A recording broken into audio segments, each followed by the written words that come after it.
अस्सलाम वालेकुम, doctor Arshad Mahmood hair. इस वीडियो में बात करेंगे मम्प्स के ऊपर, जिसको आम ज़बान में कनपेड़े भी कहा जाता है, कि ये क्या कंडीशन है, इसकी वजूहात क्या हैं और फिर इसका हमने हल क्या करना है, इससे बचाव मुमकिन है कि नहीं। तो आजकल अब मम्प्स जो है वो एक एपिडेमिक की शक्ल में फैला हुआ है। डेली ओपीडी में 5 से 7 इवन 10 मरीज़ तक भी हम देख लेते हैं, और ख़ासकर ये बच्चों की बीमारी है और बच्चों में बहुत कॉमन होता है। तो इसलिए अवेयरनेस के लिए एक वीडियो मैंने ज़रूरी समझी। तो मम्प्स बेसिकली जो है ये सूजन है हमारे उन गदूदों की जो कि सलाइवा यानी थूक प्रोड्यूस करते हैं। तो वो सूज जाते हैं और उसकी वजह से फिर इलामात और चीज़ें आती हैं। इसको मम्प्स कहा जाता है। अब इसकी वजह क्या है?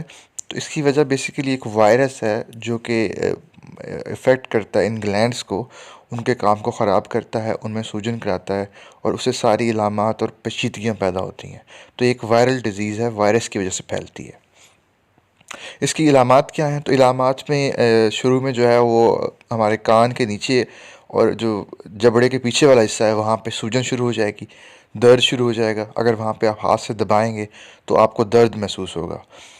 इसी तरह आपको जो है वो बुखार की इलामात आ सकती हैं, जिस्म के अंदर दर्द, जिस्म का टूटना हो सकता है, खाने पीने में दुश्वारी हो सकती है। जब आप जबड़े को खोलेंगे या सख्त चीज़ खाएंगे या खट्टी चीज़ खाएंगे या इवन नॉर्मल चीज़ भी खाएंगे तो आपको जो है वो पेन फील होगा और पेन रहेगा। तो ये इसकी कुछ अलामात हैं। अब ये एक आपके अंदर या जिस्म के अंदर या किसी बच्चों को ये बीमारी लगती कैसे है? तो ये वायरस जो है वो इंसान से इंसान में ट्रांसमिट होता है। एक बीमार शख्स से ये एक सेहतमंद शख्स के अंदर जाता है। सोर्स इसका ये है कि जब आप बात कर रहे होते हैं, जब आप खांसते हैं, जब आप छींकते हैं, या आप एक कमरे के अंदर, बंद कमरे के अंदर काफ़ी टाइम के लिए साथ बैठते हैं, तो ये जो आपके मुंह से जो है छोटे छोटे कतरे जो कि आपको नज़र भी नहीं आते, जो गिर रहे होते हैं इधर, उनके ज़रिए उनके अंदर मिलके वायरस ये दूसरे बंदे को ट्रांसफ़र हो जाता है। तो ये इस तरह ट्रांसफ़र होता है। अब हमने इसका इलाज कैसे करना है? तो इलाज में एक वायरस डिज़ीज़ है। ज़्यादातर वायरल जो वायरस की डिज़ीज़ होती हैं उनमें कोई इलाज नहीं होता, बल्कि उसमें एक टाइम पीरियड होता है। जब वो टाइम पास हो जाता है तो उसके बाद वो खुद ही ठीक हो जाती है। तो ये भी एक ऐसी डिज़ीज़ है कि इसका कोई स्पेसिफिक ट्रीटमेंट वायरस का नहीं है। हमने इसकी जो इलामात है उनको ठीक करना है। अब इनमें एक तो है कि जिसमें दर्द होना, टूटना, बुखार होना, उसके लिए हम पैरासिटामोल या पैनाडोल दिया जाता है।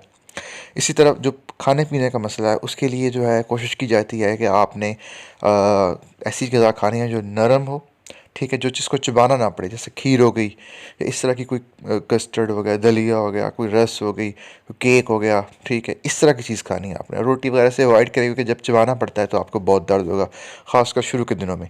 इस तरह खट्टी चीज़ें बिल्कुल नहीं खानी, जैसे कोई माल्टे वगैरह हो गए, इस तरह की कोई भी खट्टी चीज़ है वो नहीं खानी, उससे बहुत पेन होता है। इस तरह बच्चे की जो है वो हाइड्रेशन को अच्छा रखना है, मतलब बच्चा जो है जितना उसका रिकमेंडेड पानी है वो पीता रहे, क्योंकि बच्चा पानी की कमी का शिकार भी हो सकता है जब वो बीमार होगा, पिएगा नहीं दर्द की वजह से। तो उसका पानी का ख्याल रखना है आपने। बच्चे को रेस्ट करवाना चाहिए आपको, ज़ाहिर बात है बच्चा एक बीमार है तो उसको रेस्ट देना चाहिए।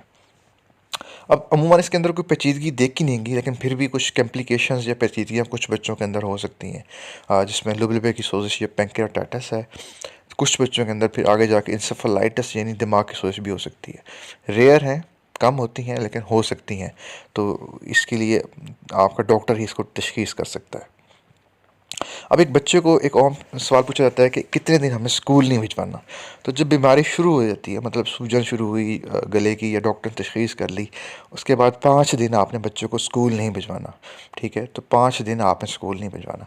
बेसिकली ये 5 दिन का टाइम पीरियड, एक तो इसमें बच्चा बीमार होगा, बुखार होगा, जिसमें दर्द, सारा कुछ होगा। दूसरा ये कि इन दिनों में बच्चा जो है वो अपनी बीमारी किसी और शख्स को भी मुंतकिल कर सकता है।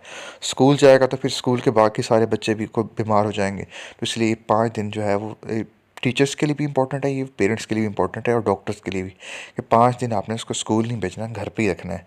घर पे भी दूसरे बच्चों से आप थोड़ा सा उसको अलग कर दें, खासकर जो है दूसरे जो वैक्सीनेटेड बच्चे नहीं हैं आपके। अब अगर एक घर में एक पेशेंट हो गया सपोज़, और साथ और बच्चे भी हैं, तो वालिदैन ये भी पूछते हैं कि उनके अंदर बीमारी के चांसेस कब हैं, कब बीमारी कब तक आ सकती है।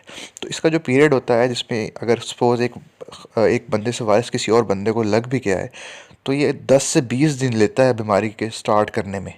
तो 10 से 20 दिन तक बीमारी उस दूसरे बंदे को हो सकती है।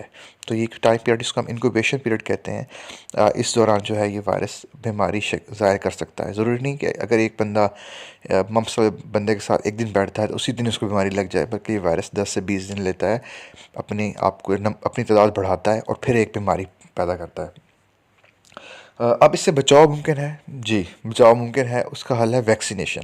तो अमूमन जो हमारा जो गवर्नमेंट में वैक्सीनेशन होती है उसके अंदर इसकी वैक्सीन नहीं होती, मीज़ल्स की होती है, अब रूबेला की भी ऐड कर दी है, लेकिन मम्प्स की वैक्सीन नहीं है। तो प्राइवेटली अगर आप वैक्सीन बच्चे को करवा सकते हैं तो आप इस बीमारी से बचाव कर सकते हैं। उम्मीद है आपको वीडियो पसंद आई, अगर तो ज़रूर दूसरों के साथ भी शेयर कीजिएगा। Thank you.